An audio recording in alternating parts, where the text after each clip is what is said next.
Hello everyone, and welcome to the final battle report from the TRbot League that was played on TTS. Chronologically, this is a battle report that's happened after France, before the Germany, so this is where it lies in queue.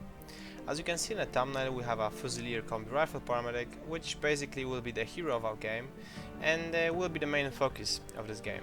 When playing against somebody that's starting to become my main nemesis, not because he's playing so well, all the credit due to my opponent, it's just that his Invincible Army always lives up to his name and basically always ends up invincible. This is round 3 of the event, and this one will be the game to decide the entire event. Without further ado, let's just get into our game. So, what I'm running is the Yodam list, because we're running against Invincible Army and there's might be Haidao Sniper, so we have to run the tag. At this point in time, I'm not really convinced about the Yodam, and I'm trying to gravitate away from the Yodam, because so far the experience with the Yodam was really disappointing. Then we are running a Fusilier core, which is basically an order battery for the Yodam, and we have a missile launcher and a hacker. And then we're running a Kahu, because there would be no Svalheim without a Kahu. In group 2 with a Fusilier Paramedic and a Combi Rifle Fusilier. Then we're running out 2 key pieces, which are Liang Kai and a Beast Hunter, which are all of our close assault that supplement Yodam quite nicely. Then we have to run the Engineer, because we don't want Yodam to be bricked, and Sierra Drone Bot is something that I have spare points. I have 24 and 1 SWC spare. There is nothing better in this list to take other than Sierra. It might do something, it might not do something. I already have an Engineer, so why not, right? Then the rest of the list is basically filler. So this is our Yodam list, and this is the best Yodam list I could ever come up with. So if you really want to take Yodam, I would suggest running with this particular setup with the Yodam. Let's just get into the Invincible Army list, and what we have is a very brutal fire team of total tactical awareness, heavy rocket launcher, tactical awareness, HMG, and then Big C, which has 2 extra lieutenant order, right? So this is plus 4 orders to the firing group, so all in all this group has 14 orders for the paint train, so kinda big for the fire team. Then we're running a lieutenant hacker. This is a hacker because it has some utility at the end of the game, and sometimes you run out of the pieces just to support it. The sensor bot is there to basically supplement the fire team core in ability to discover cam markers without engaging at close range. Then finally we have a very nice fire team from the Harris, which is like fire team without Agnifat. We have the Haidao multi-sniper, Zhanshi Paramedic, and the regular Zhanshi. And out of this entire fire team, the strongest piece as we turned out will be the Haidao, which will basically be an unstoppable force on the battlefield. But let's not skip ahead and just get to the deployment. So we're playing resilience operations. I got the cards that really supplement the deployment zone, which you don't really can see, but one of the cards is control the middle and the other card is control the quadrants. So yeah, I wanted to use the same strategy I did in round 2, which is basically plop the Yodam at the middle of the table, and the middle of the table is like around this circle, and the Yodam is supposedly the Yodam wants to end up here, and if the Yodam ends up here, then that's basically a game, because it's Yodam, right? So I win the lieutenant role. I decided to take the deployment zone on this side of the table, and my opponent deploys around here. So we have a baggage bot, a lieutenant, and then we have a flash pulse. Flash pulse 1, then flash pulse 2. This is a sensor bot, and we have the myth, the legend, the Haidao, supported by 2 paramedics, the Zhanshis. The fire team core is located around here, which allows it to advance either this direction, or that direction. We're leaving all of the options open to my opponent.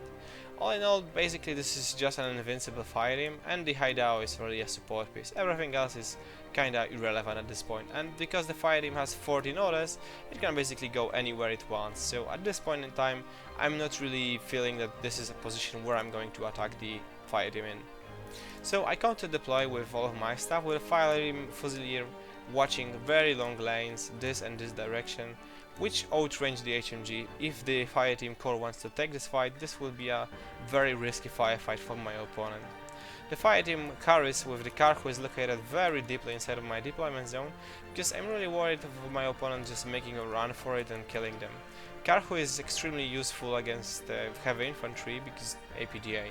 The Beast Hunter is ready to threaten the middle, the Sierra is there to lock down those fire lines if my opponent manages to cross them, and basically the main linchpin of my reactive turn will be the Yodom. The Yodom is covering like those two approaches, basically meaning that this fire team will have to take either some cautious move or rather very awkward positions to run into my deployment zone.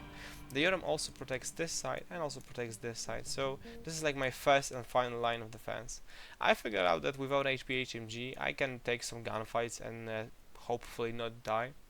And this is mostly like a distraction kind of. My opponent doesn't want to take this fight more than I do. And finally we have the Lianka, which is located here, so I can basically attack the fire team from two directions. The cards we got from this game are the turrets, which are located here, here, and here, and like the last one is somewhere there basically. And this will basically be my first line of defense, actually, not the other. So what ends up for my opponent turn, like he wants to take away this missile launcher really quickly, so the hideout goes here, here, here, all the way, reveals here. The first one to see is the Yodom, but my opponent takes a ballsy play and like with he's just peeking here, takes one shot into the Yodom, two shots into the Fusilier. He wins both face-to-face rolls. The Fusilier goes unconscious and Yodom luckily tanks because this is a DA round meant for the Fusilier, and the hideout just promptly retreats to the starting position. So this is kinda a nuisance, but it isn't really highly unlikely for my opponent to fail at this face-to-face roll, even though this is quite risky. Then the fire team is basically moves way around here, deletes all the turrets along the way, and engages my arrow pieces which are located here. So my opponent actually ends up going like this direction. The turret that was here is deleted, the turret that is here deleted. He takes some shots into this Fugazi with the HMG. He promptly destroys it with like two orders, and basically then just moves around here and engages the Sierra with a Zhuyong combi rifle and puts it double unconscious in the first round of shooting.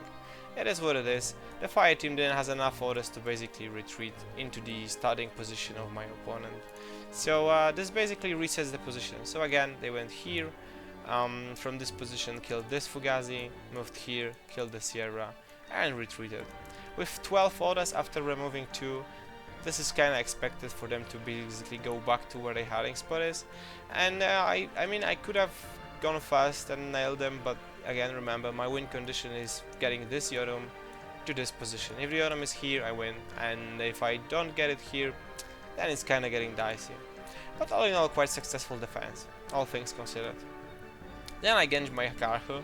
My Karhu, which as you remember was on the left side, goes up here, shoots the flash pulse, deletes it, then shoots the warcore, deletes it, moves somewhat forward, and then takes some shots into the Pangolin there, but fails to kill it, and removes the other flash pulse. Then it basically promptly retreats into this position. My opponent didn't leave any of his members in the fire team core left standing, so I basically picked out low fruits. Then we have the Yodom, and this is basically the story of this game. The Yodom moves around here, walks into the saturation zone, reveals here, takes a fight against Hideout that's located here, takes me around 5 orders, and the end result is that I get 2 wounds on my Yodom. And yeah, so that's basically it. I cannot land for the love of myself, I cannot land hits on the Hideout, or he basically wins every face-to-face roll he has, or tanks like 1 hit.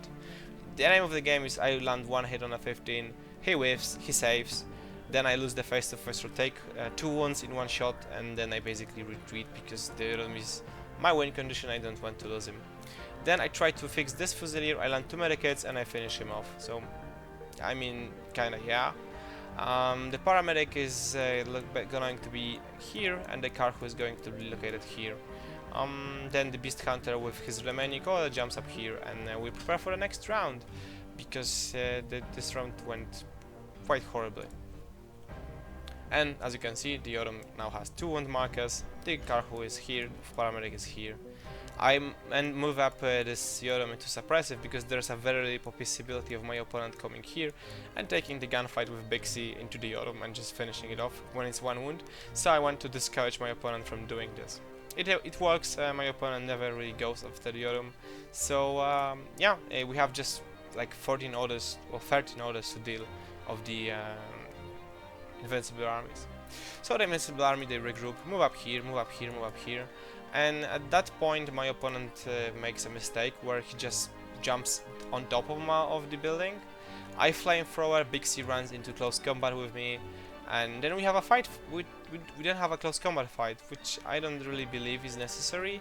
I actually high roll and put the Big C unconscious, which is huge, but not that much, because number 2 makes the paramedic leader. He then, once the Beast Hunter is revealed, by the way, the hideout just gets on top and just deletes me. And why I'm saying that this was unnecessary with the Big C, he jumped up here to discover me, right? This is like, okay, but he has a sensor bot which he could have done already to censor me, and then use the hideout to kill me. But yeah, I'm going to take a free Big C when possible, although the Beast Hunter pays with his life for that in like next order. So the fire team starts moving around here. They engage this flash pulse, but luckily they don't kill it. Then they move up here. The Shank Jesus face checks the Karhu, shotguns it to death. The Fusilier hacker, which is actually located here, is barely inside of 8 inches. I roll for a 6, I get like 3 or 4, and I isolate the Shank Jesus there, which is huge. Although the fire team is still 3 members, they pick Big C up, but they don't reform. So everyone is left prone except for the Big C and except the Shank Jesus, which is standing because he got isolated. So it's basically now or never. So again, this is the Shank Jesus, Big C, and everyone else is here. So yeah, that shouldn't be difficult, right? Well, kinda. There is still hideout here, which is basically overwatching entire battlefield, and I have to deal with it somehow. Then basically I move the Yodom first. I can see the Big C without seeing the hideout, and it takes me 2 hours to put her down for good. And then I move here and start engaging the hideout. We're shooting through a saturation zone, and although I'm on negative range, which is like -6 for the Yodom, and so like this is 3-9 and this is like 1-13, like this is the best fight I'm going to take with the Yodom. Because the Yodom is a tag and he cannot cautious move, I basically cannot get out of this position without going through the hideout. I spend like 5 horas or like 4 horas, and the Yodom just dies to the hideout. And without like, I think I wound the hideout once and then just die, which is kinda disappointing for the Yodom. I then have to revive myself with the Palbot and then try again, and it takes like 2 or 3 more horas to kill the hideout, and that's basically it. So again, the Yodom spends 2 entire turns fighting with this hideout, and he ends up dead in the process, which is like, wow, right? But I still have an ace up my sleeve, and the ace up my sleeve are the Fusiliers. With the final order from group 1, I activate this guy, shoot the Shank Jesus, land 2 hits, but he passes, he gets away from here. But this is group 1, and group 2 has this lovely Fusilier lady there. And she just goes absolutely apeshit. She moves up here, shoots the Shank Jesus, tanks the shotgun, obliterates the Shank Jesus, spends 2 orders shooting this guy, puts the HMG guy down with her combi rifle burst, and she runs out of orders. But I'm pretty sure if she didn't, she would basically kill off those guys. She's left here, and yeah, that's basically 2.5 members of the Shang-Chi fire team to go. So then my opponent activates, spends the Pathfinder sensor remote bot to move here to get a card, and engages the Fusilier Paramedic here, and is just deleted. The Fusilier Paramedic is unbeatable and just basically wins the face-to-face roll, kill the sensor bot. At this point, those guys are very much scared, and they basically cautious move prone, and get down to the ladder and just basically hang out in the middle of the table without cover, which, you know, basically here. So, it's up to me. I have 9 orders for the Yodom and like some orders for group 2. Group 2 doesn't really have anything to do because I ran out of targets for the Fusilier. The Fusilier moves right here to score the zone. Then the Yodom, which is here, starts to move around here. I take like 1 firefight, 2 firefight, 3 firefights against this guy, which is in suppression, and none of them are consequential. I land like a 1 hit, but he tanks. I then start moving around here. I engage again the the Zhuyong. I fail to kill of him. I then move here, take like 1 more fight, fail to kill him. The paramedic tries her luck, puts like a wound on this guy, and the other guy just jumps into close combat with her, so that's end for her. Then finally the Yodom guy is moving here, jumps onto the building, Dowing reveals, Zhanshi shoots, this guy shoots. I finally put this guy down, I kill the Zhanshi, I hit the Dowing, but it tanks and goes prone. And at that point I'm running, like I have 2 orders left with my stuff, or like 2 or 3 orders. And I can basically YOLO the Yodom into the middle and hope I tank the total control from the Dowing, which basically would mean that I would get the zone and basically outpoint my opponent. Or I can go for a safer route. I go for a safer route because this is who I am. The Zhuyong TA moves up here, Dowing dodges. I, instead of rolling for shots, I basically move again, and with the last order I berserk and delete the Dowing for a guaranteed kill. Unfortunately I miscalculate, and like this is the area that's relevant, and as you can see, well, let me just find this way. This is the relevant area. Zhuyong TA is just outside, like a half base of outside of the middle, which basically means that this Zhuyong is the only one in the middle. My opponent had the same card, control the middle. He scores this card of controlling the middle, and I score the card to control this quadrant, and we tie 3-3, and this is like, well, the game was very much a struggle, so I guess the tie is still good, but it's left like a sour mouth with the Yodom, because on the entirety of the game the Yodom spent like 12 orders fighting Hideout, died in the process. Then I spent like 6 or 7 orders shooting at Zhuyongs. And I know this is very unlikely and to happen, and like very unlucky for the Yodom to do that. The thing is that Yodom is like almost 90 points of your list plus the engineer, so he's like well over 100 points for the Yodom, and for the 100 points I could get like 2 HMGs and 2 more pieces.